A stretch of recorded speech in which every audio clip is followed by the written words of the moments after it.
El tema de esta mañana es: ¿por qué es importante congregarse? He escuchado a muchas personas decir que no, yo en mi casa oro, leo la Biblia y no necesito congregarme en una iglesia. Otras personas dicen, bueno, yo estoy escuchando en la televisión, escucho prédicas o por un grupo de Zoom, de internet, y con eso es suficiente, no necesito congregarme. Y son cristianos ermitaños, y son como hijos pródigos o como ovejas perdidas. Pero ese no es el plan de Dios, ese no es el deseo de Dios. Y por eso en Hebreos 10:25 acabamos de leer: no dejando de congregarnos. Nos exhorta el Espíritu Santo a no dejar de congregarnos. Una vez alguien dijo, pero ese no es un mandamiento. Y yo le pregunté, ¿quién inspiró la Escritura? El Espíritu Santo. ¿Quién habló a través de los escritores? El Espíritu Santo.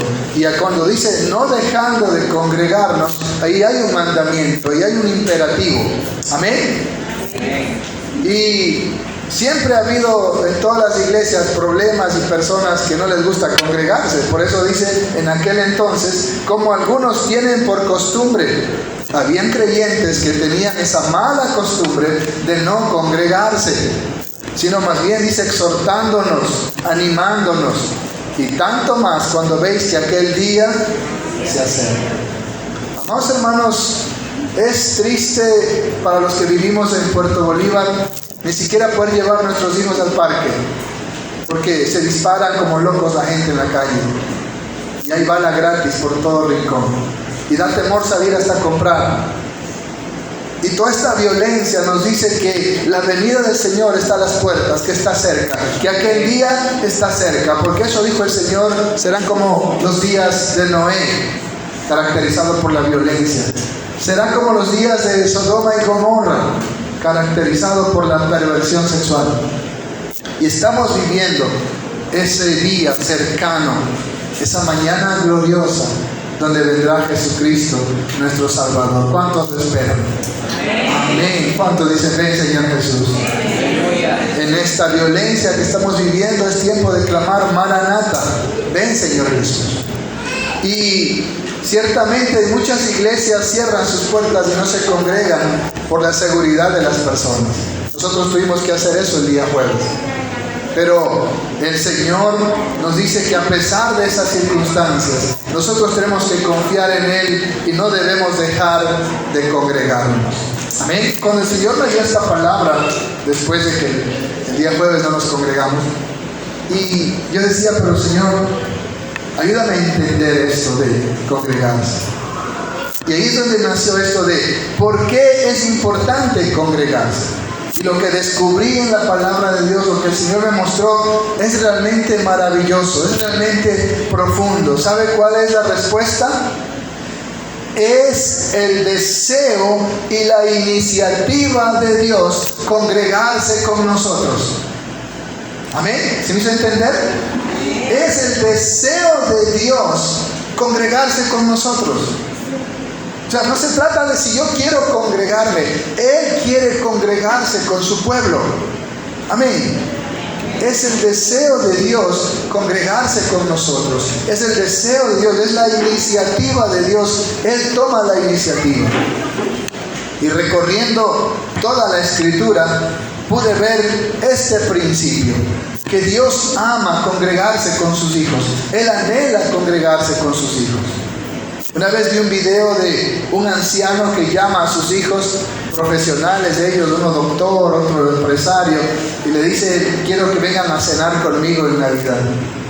Y él dice, no papá, yo estoy ocupado, yo no puedo, tengo mi trabajo. Y entonces este anciano hace que le manden un telegrama de que él ha fallecido. Y ahí cuando reciben el telegrama, esos hijos empiezan a llorar y a lamentarse, arreglan sus maletas y viajan para ir a velar a su padre. Y cuando llegan a la casa, ¿qué encuentran? La mesa puesta, la comida, la cena, las velas. Y cuando ellos llegan y entran a la casa, ven a ese anciano salir del fondo y empiezan a llorar. Y ese papá les dice, tengo que hacer esto para que vengan a reunirse conmigo. Imagínense, ¿no? ¿Sí han visto el video, no? ¿Sí? Así también Dios tiene que hacer muchas cosas. A veces que nos quedemos sin trabajo, a veces que se quede sin esposo o sin esposa, a veces una enfermedad terminal. No sé, Dios tiene que hacer cualquier cosa para traernos con lazos de amor, porque voluntariamente a veces no queremos venir. Y por eso Jesús dijo, mis ovejas oyen mi voz y me siguen. En cambio las cabras, ¿qué hacen? Se alejan del pastor. ¿Usted qué es, oveja o cabra? Amén. Si usted es oveja, usted va a querer siempre estar al lado del buen pastor. Amén. Que es Jesucristo, del príncipe de los pastores. Entonces usted va a querer siempre congregarse. Es el deseo de Dios. Miren, en Génesis capítulo 3 y versículo 8, Adán y Eva habían desobedecido a Dios, incluso estaban escondidos. Ellos no estaban buscando a Dios, ellos no querían estar con Dios. Se pusieron hojitas de higuera y se fueron a esconder. Pero Dios toma la iniciativa de buscarlos y les pregunta, ¿dónde estás? Y el otro dice, me escondí porque estaba desnudo. Dice que Dios se paseaba ahí en el aire del día y venía a congregarse con sus criaturas, con Adán, con Eva en aquel entonces. Ellos no tomaron la iniciativa de buscar a Dios, más bien huyeron de Dios. Ellos se escondieron de Dios. No hicieron nada por decir, Señor, metimos las 4, hicimos la grande, perdóname. Más bien Dios vino a buscarlos. Por eso dice que el Señor vino a buscar y a salvar lo que se había perdido. Es la iniciativa de Dios. Lo vemos ahí en el huerto del Edén. Lo vemos en los siervos de Dios que habla la Biblia. La Biblia dice que Enoc caminó con Dios. Y Dios estaba tan contento de esa actitud de Enoc que se lo llevó, lo arrebató. La Biblia dice que Noé caminó con Dios y por eso halló gracia delante de Dios y por eso se salvó él y su familia. La Biblia dice que Abraham caminó con Dios y fue llamado amigo de Dios. Abraham nunca dijo, Dios es mi amigo. Dios dijo de Abraham, mi amigo. Amén. Porque una cosa es lo que yo digo de Dios y otra cosa es lo que Dios dice de mí. Y Abraham era amigo de Dios. Dios dice de Abraham, mi amigo. Dios quería caminar con Abraham. Alguien me dijo una vez, no se trata de si Dios quiere caminar contigo, a Él le encanta eso. Se trata de si a ti te nace caminar con Dios. Pero como a veces andamos haciendo fechorías, ¿verdad?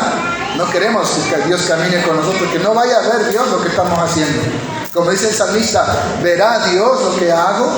¿Tendrá conocimiento el Altísimo de las cosas que estoy haciendo?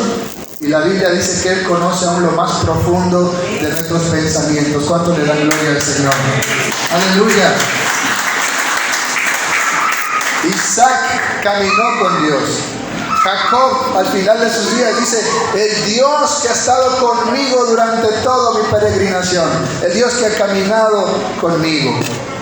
Dice la Escritura que José todo lo que hacía prosperaba porque Jehová estaba con él. Amén. La presencia de Dios en su vida. José caminaba con Dios. Dios caminó con Moisés, eso se lo dijo a Josué. Como estuve con Moisés, así también estaré contigo. Josué 1:5. Como estuve con Moisés, estaré contigo. Dios caminó con Moisés. Gracias. Dios caminó con Josué. Él toma la iniciativa. Por eso dice, en eso consiste el amor, dice en Primera de Juan. No en que nosotros hayamos amado a Dios, sino que Él nos amó primero y entregó a su Hijo en propiciación por nuestros pecados. Amén. Si los niños van a salir, quiero que salgan por detrás. Estén todos sentaditos. Amén. Dios estuvo con todos ellos. Es más, cuando el Señor saca de Egipto al pueblo de Israel, el deseo de Dios era habitar en medio de su pueblo. Eso dice Éxodo 29:45. Yo voy a habitar en medio de este pueblo. Dios quería congregarse con el pueblo de Israel. ¿Está conmigo? El pueblo de Israel no quería congregarse con Dios. Querían volver a Egipto. Estaban ahí añorando el pescado, los pepinos, los puerros, los ajos, las cebollas. ¿Recuerdan? Y siempre estaban diciendo, incluso si en Egipto había mejores cementerios. Ellos no querían caminar con Dios, pero Dios amaba caminar con su pueblo. Era el deseo de Dios, era la iniciativa de Dios congregarse con el pueblo de Israel. ¿Está conmigo? El pueblo de Israel, por ellos, querían hacer lo que mejor les pareciera. No tenían esa iniciativa de congregarse con Dios. Dios toma esa iniciativa y dice, voy a habitar en medio del pueblo. Y por eso manda a construir el tabernáculo. El Señor caminaba con ellos en la columna de nube, en la columna de fuego. Y luego la Shekinah que aparece en el tabernáculo, donde hablaba cara a cara con Moisés. Podemos ver en Éxodo 14:14, donde él dice, ustedes no tienen por qué pelear, yo voy a pelear por ustedes. Dios peleaba por su pueblo. Era el Señor el que le daba la victoria en todas las batallas. Él iba adelante, amén. Él era el que desbarataba a los ejércitos, así como desbarató al ejército de Faraón en medio del mar, y ahí se ahogaron, le sacaba las ruedas de sus carros. Amados hermanos, Dios amaba congregarse con su pueblo. ¿Está conmigo?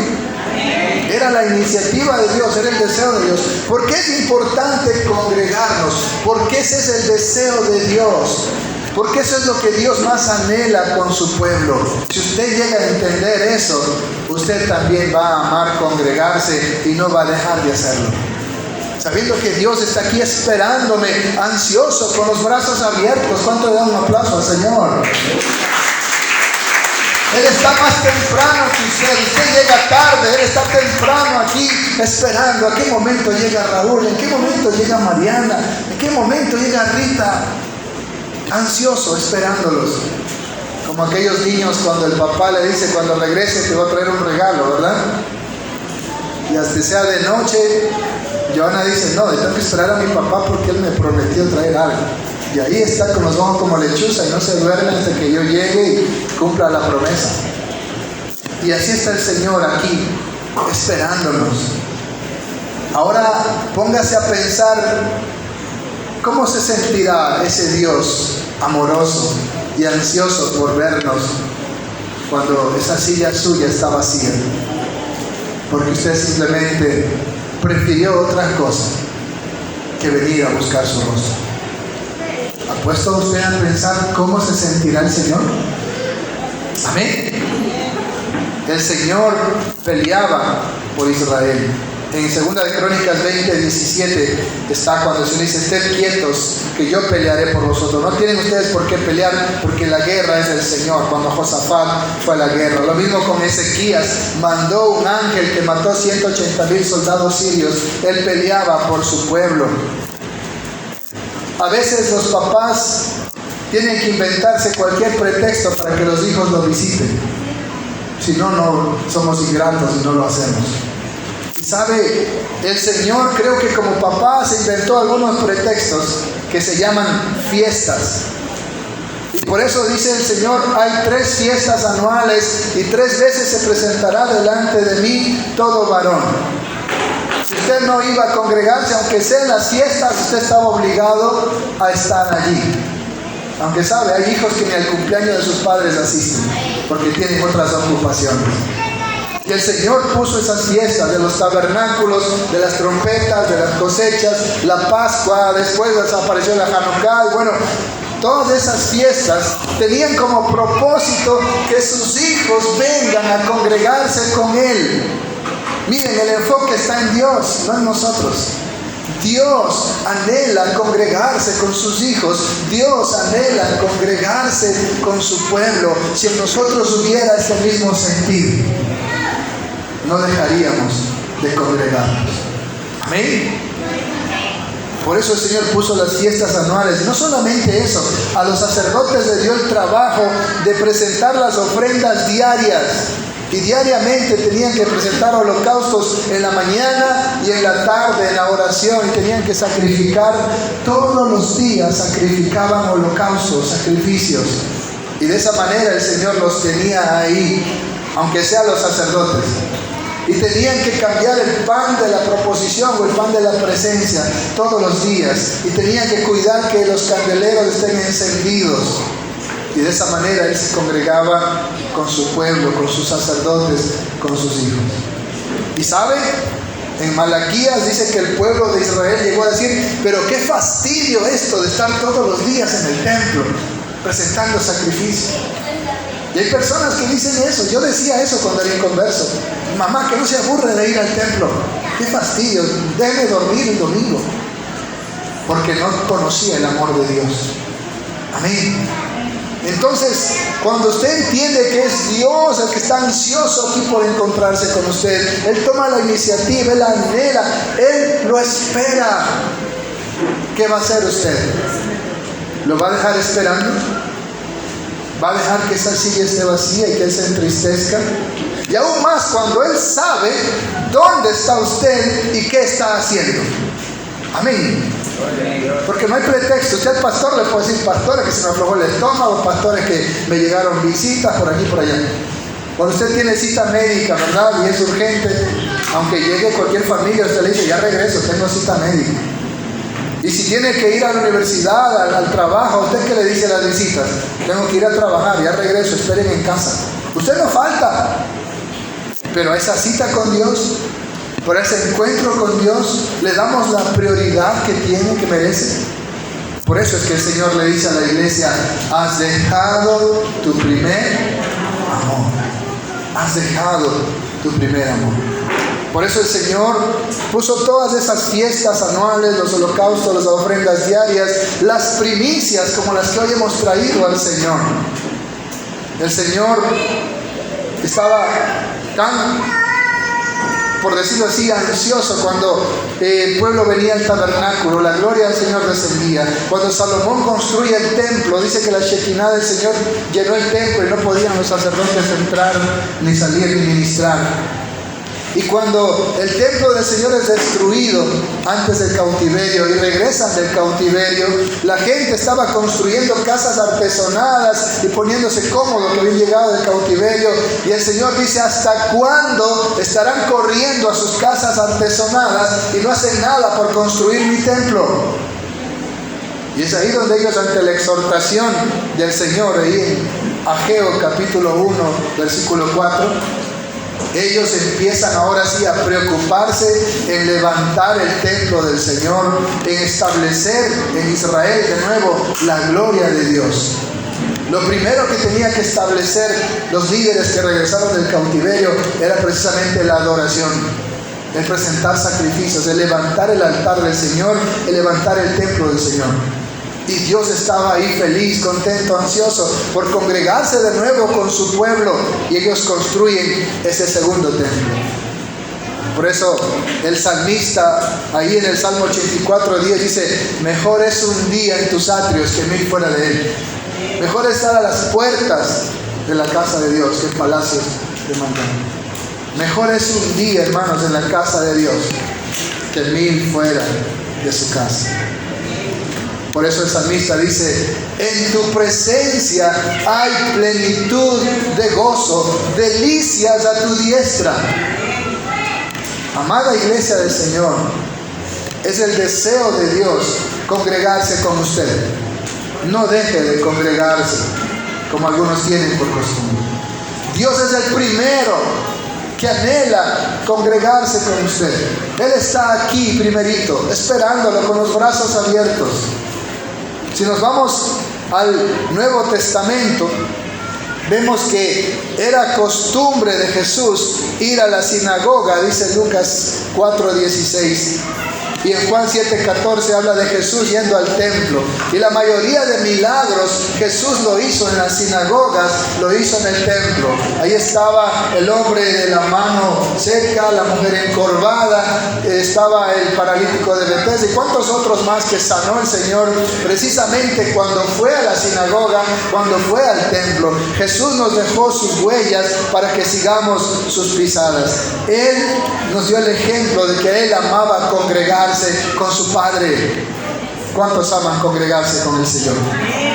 Es el deseo de Dios. El Dios encarnado dijo algo maravilloso ahí en Mateo 23. Busque Mateo 23. Algo que dijo Jesús en cuanto a esto, del deseo de Él de congregarse con nosotros. Ni siquiera estamos hablando del deseo de nosotros de congregarnos, sino del deseo de Dios. ¿Ya encontró Mateo 23? Dice el versículo 37: Jerusalén, Jerusalén, que matas a los profetas y apedreas a los que te son enviados. ¿Cuántas veces, mire el deseo de Dios, cuántas veces quise juntar a tus hijos, como la gallina junta sus polluelos debajo de sus alas? ¿Y qué dice? Y no quisiste. Cuando usted no se congrega, esta palabra es para usted. No quisiste. Esta mañana el Señor nos ha juntado como la gallina sus polluelos bajo sus alas. ¿Cuánto le dan un aplauso al Señor? Aleluya, gloria a Dios. Gracias, Señor, por ese privilegio. Ese es el deseo de Él. ¿Cuántas veces dice quise juntar a tus hijos? Como la gallina junta sus polluelos debajo de sus alas, y no quisiste. Por eso dijo: a los suyos vino y los suyos no le recibieron. Mas a todos los que le recibieron, a los que creen en su nombre, les dio la potestad de ser hechos hijos de Dios. ¿Cuántos hijos de Dios hay aquí esta mañana? Amén. Y miren el resultado, versículo 38. He aquí vuestra casa os es dejada desierta, porque os digo que desde ahora no me veréis hasta que digáis: bendito el que viene en el nombre del Señor. Baruch haba Beshem Adonai. Tu casa es quedada desierta. ¿Cuántas iglesias, hermanos, cuántas congregaciones quedaron desiertas? Muchísimas iglesias en Europa hoy son museos, porque la gente dejó de congregarse con el Señor. Porque no entendió la iglesia que era Dios el que más amaba congregarse con sus hijos. Él era el más interesado. Dios es el más interesado en que usted venga al culto, hermanos. Amén. No deje plantado al Señor. No le haga un desplante al Señor. Él está aquí con el maná del cielo para alimentarnos. Él está aquí para darnos salud, para darnos fuerza, para consolarnos, para suplir nuestras necesidades. Es el deseo de Dios juntarnos como la gallina junta sus polluelos debajo de sus alas. Denle un aplauso al Señor. Aleluya. En el libro de Hechos vemos cómo los apóstoles y discípulos del Señor le daban prioridad a esto. En Hechos 2 del 1 al 4 dice que los discípulos estaban unánimes juntos y ahí vino sobre ellos el Pentecostés, el Espíritu Santo. Pero estaban, ¿qué cosa? Unánimes, juntos. No estaba cada quien en su casa, estaban congregados. Y entonces vino el Señor. En Hechos 3:1 dice que Pedro y Juan subían al templo a la hora de la oración. Se congregaban y ahí fue donde curaron a un cojo. Cuando Pedro está preso, dice que la iglesia estaba congregada y oraba sin cesar por Pedro. Hechos 12:5. Y el Señor mandó un ángel que sacó a Pedro de la cárcel, porque la iglesia hacía oración sin cesar por él. Estaban unánimes, juntos, tenían, dice, un mismo sentir. Querían compartir todas las cosas. No decían esto es mío, sino esto es nuestro. Podemos ver en Hechos 14:1 que Pablo iba a la sinagoga, incluso tuvo que reprender a una chica que estaba endemoniada y que decía: estos son siervos del Señor. Dice en Hechos 16:16 que ellos iban a la sinagoga a la oración. Los judíos tenían la hora de la oración 3 de la tarde y ellos tenían esa costumbre. Ellos no se perdían de ir a la oración. ¿Cuántos vienen al culto de oración acá? ¿Sí? Qué importante es esa oración. Es ir a presentar el incienso a la presencia de Dios. Usted no puede pasar el día sin orar. Vivir sin orar es vivir sin Dios, dijo un predicador. Ellos tenían la costumbre de congregarse, incluso en aquel entonces en las sinagogas, en el templo, hasta cuando el templo fue destruido. Dice en Hechos 17:2 que Pablo tenía por costumbre ir a las sinagogas. En Hechos 27 dice que el primer día de la semana se reunieron para partir el pan. Estaban ahí celebrando la cena del Señor. Amén. No dejaban de congregarse, entendieron la importancia de congregarse. El libro de Hechos termina con Pablo en una casa alquilada en Roma, enseñando la palabra de Dios, congregándose con los creyentes. Ellos entendieron el deseo de Dios de que la iglesia esté unánimes, juntos, unidos en oración. Solamente en esa unidad usted va a aprender lo que es amarnos unos a otros. Y eso dijo Jesús: en esto conocerán todos que ustedes son mis discípulos, en que tengan amor los unos por los otros. Eso solo es posible cuando nos congregamos. Amén. Es fácil amar al que me ama y saludar al que me saluda. Pero el Señor dijo: pero el que ama a su enemigo. Y cuando venimos a la iglesia, habrán hermanos que son cabras y ovejas, cizaña y trigo, ¿verdad? Y habrán hermanos que nos van a llevar la contra, que nos van a hacer tropiezos. Y solo en esa circunstancia usted va a aprender y a calificarse a sí mismo si usted ama a su enemigo. En esa unidad, en esa coinonía, en esa comunión entre hermanos, es que aprendemos y crecemos y maduramos en la fe. Es que podemos practicar la generosidad, la hospitalidad, el amor al prójimo, solo en la unidad. Por eso es que la Biblia utiliza algunos símbolos o metáforas para la iglesia. La iglesia es llamada el cuerpo de Cristo. Imagínese si usted deja la cabeza en un cuarto y las piernas en otro lado y, qué sé yo, los brazos en otro lado. ¿Qué sería eso? Ese es un cadáver mutilado, diseminado. El cuerpo tiene que estar unido, perfectamente unido. Y el cuerpo de Cristo igual. Tenemos que estar unidos. Usted no puede estar como un miembro diseminado. Usted no puede ser el llanero solitario, ¿verdad? El cristiano solitario. Tampoco puede ser ermitaño. La Biblia llama a la iglesia el cuerpo de Cristo, la familia de Dios, edificio de Dios hecho con piedras vivas. ¿Cuántas piedras vivas hay aquí? Amén. Alguien dijo que los cristianos tienen que ser como el carbón en la brasa. Si retiras el carbón, ¿qué sucede con ese carbón? Se apaga. Ya no está el rojo vivo, sino que está como no había el hermano, ¿verdad? Está negrito, ¿verdad? O blanco, zapallento, dice, ¿verdad? Pero ¿qué pasa si vuelvo a poner ese carbón en la brasa? Se enciende y aviva más el fuego. Así somos los creyentes. No podemos estar diseminados, alejados, ermitaños. Tenemos que estar unánimes, juntos.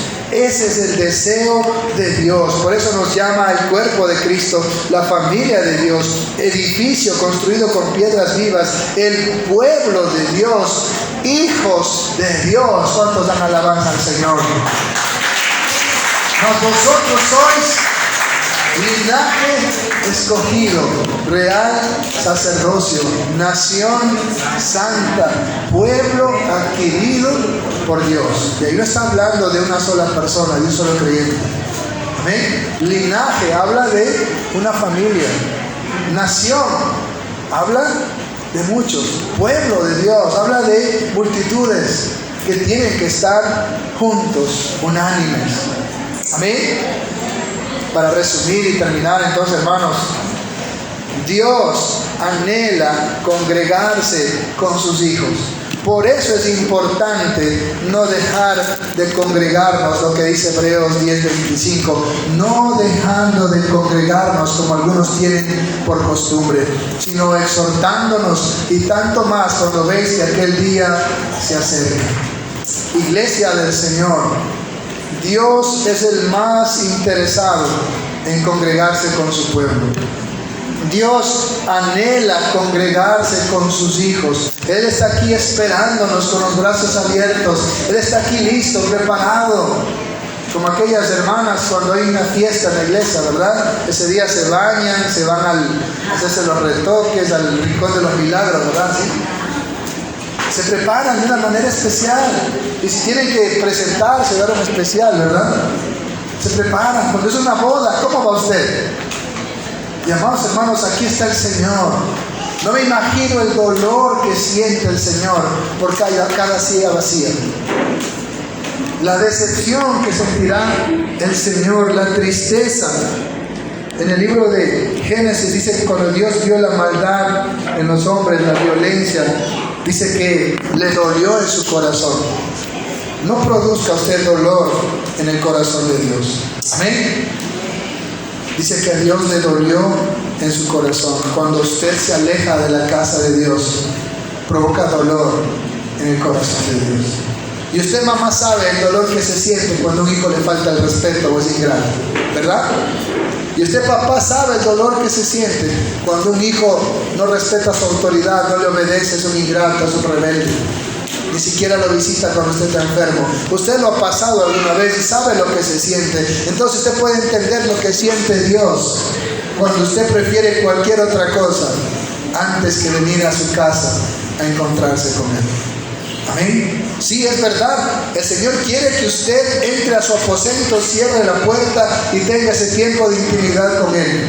Pero también Él, como Padre, anhela ver a todos sus hijos unánimes, juntos, en una misma mente, en un mismo parecer, en un mismo espíritu, alabando su nombre en armonía. Por eso dice: mirad cuán bueno y cuán delicioso es, ¿qué cosa? Habitar los hermanos juntos en armonía. Denle un aplauso al Señor. Ese es el deseo de Dios. ¿Por qué es importante congregarnos? Porque ese es el anhelo, ese es el deseo de Dios como nuestro Padre, ver a todos sus hijos juntos, unánimes en su casa. Sus hijos deben anhelar también congregarse con Dios. Hoy celebramos las fiestas de las primicias, pero usted debe darle siempre a Dios las primicias de su tiempo. Y cuando usted viene a la casa del Señor, usted le está dando las primicias de su tiempo, de su salud, de sus fuerzas, de su juventud, o lo que quede de ella. Le está dando lo mejor al Señor. Ese es nuestro culto racional. Presentar nuestros cuerpos en sacrificio vivo, santo, agradable al Señor. No como Caín, que dio cualquier cosa de ahí que encontró. Abel trajo de los primogénitos, de los primeros frutos, de lo mejor para el Señor. Cuando usted se baña, cuando usted viene temprano, cuando usted viene bien guapetón, ¿verdad? Usted está dando una primicia al Señor. Pero si viene tarde y encima viene como la chimoltrufia, ¿verdad? ¿Qué le está dando al Señor? Bagaje, las obras. Usted tiene que darle al Señor lo mejor, porque Él se lo merece. No solamente una vez al año las primicias. Cada vez que usted viene a congregarse, usted está dando la primicia de su tiempo, de su salud, de sus fuerzas, de su juventud. Y si tiene que gastar en el pasaje, esas son sus verdaderas primicias para el Señor. La Biblia dice que nosotros somos primicias de sus criaturas. Y Él nos anhela aquí como sus primicias. Amén, iglesia. Hoy no he predicado sobre las primicias, ya predicamos sobre eso. Usted conoce esa doctrina. Pero hoy yo quiero que usted entienda lo que el Señor me hizo entender a mí cuando no hicimos culto el día jueves porque se corrían balas por aquí. El deseo de Él era que lo hagamos, porque Él nos cuida a nosotros. Él nos protege. Es verdad que hay que ser prudentes, sí, pero Él nos anhela, hermanos. Y eso fue el tema que Él puso en mi corazón ese día. Es el deseo de Dios que su pueblo se congregue. Ni siquiera tiene que ver con nosotros, tiene que ver con Él. Él nos quiere aquí. La próxima vez que vaya a quedarse en casa, recuerda este mensaje. Él lo está esperando. Él tiene ahí esa silla. Una vez yo decía, no mire como silla, mírelo como un trono. Porque eso dijo Jesús: al que venciere, le daré que se siente conmigo en el trono, así como yo he vencido y me he sentado con mi Padre en su trono. No mire eso como una silla, mírelo como un trono, porque usted ha sido comprado a precio de sangre. Cuando usted viene a congregarse, usted es un vencedor, el que venciere. Para venir acá usted tiene que vencer el sueño, así que trabaja, ¿verdad? El cansancio, el hambre, tal vez no uno desayunando, tal vez el bañarse, ¿verdad? Es un sacrificio para algunos, ¿verdad? Ese es un vencedor. Al que venciere le daré que se siente conmigo en el trono. Cuando usted viene aquí, usted ha vencido muchos obstáculos, muchas batallas espirituales. Lo que me pasó a mí la semana pasada, íbamos a ir a un sábado a Jambelí, se me inflamó la pierna. El siguiente sábado íbamos a ir y estaba volando en fiebre. El siguiente sábado me prometí que si iba muriendo voy y ya no me enfermé y pude ir. Y hoy tengo que salir de aquí ya mismo a las 2 de la tarde para allá y me toca quedarme a dormir allá. Hay que pagar el precio que tengamos que pagar. Hay que sacrificar, si es posible, nuestras vidas. No importa si morimos en el intento, pero tenemos que darle nuestras primicias al Señor. Su vida es una primicia para Él como primogénito. Dice que somos los primogénitos cuyos nombres están inscritos en el libro de la vida. Denle un aplauso al Señor. Hebreos 10:25. No dejando de congregarnos como algunos tienen por costumbre, sino exhortándonos unos a otros, tanto más cuando veis que aquel día se acerca. Mantengámonos firmes, sin fluctuar. Dice que el hombre de doble ánimo es inconstante en todos sus caminos. La profesión de nuestra esperanza. Somos hijos de Dios, tenemos la salvación, porque fiel es el que prometió. Considerémonos unos a otros para estimularnos al amor y a las buenas obras.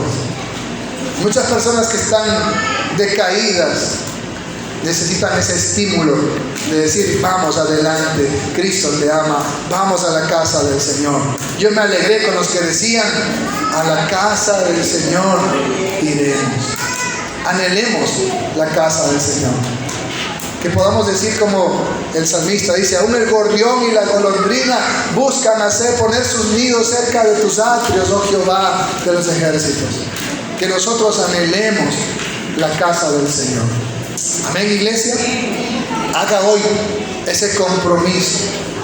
Si usted ha entendido este mensaje: Señor, ahora entiendo que el deseo de congregarse es tuyo. Tú tomas la iniciativa. Tú quieres que yo venga a congregarme contigo. No te voy a decepcionar. No te voy a dejar plantado, Señor. No te voy a hacer un desplante. No voy a dejar mi silla vacía. Yo voy a estar ahí, Señor, porque sé que tú me esperas. Por eso cada vez que usted viene aquí, usted viene a una fiesta. ¿Cuántos dan alabanza al Señor? Aleluya. Vamos a orar.